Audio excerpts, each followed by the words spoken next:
Құрметті әріптестер, осы мына бүгін қалай тіркеу жөнінде шағын видео обзор беремін. Бірінші стать партнерім деген батырманы басасыңыз. Сол кезде мына регистрация деген терезе ашылады. Осы регистрация деген терезеде тіркейтін адамыңыздың логинін жазасыңыз бірінші терезеге, екіншісіне, үшіншісіне пароль жазасыңыз. Үшінші терезеде мұқият болыңыз.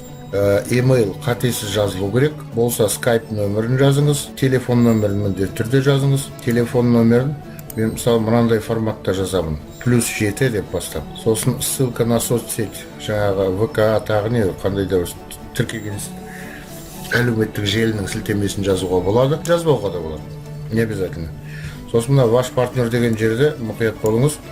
Бұл адам кімнің артына тіркеледі? Әсіресе спонсорлар адам жазып отқан.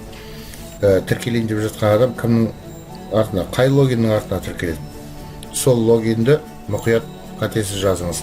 Содан кейін я не робот деген жерге галочка қоясыңыздар, зарегистрироваться басып қалғанда адам жаңағы өзінің көздеген спонсордың астына жазылады.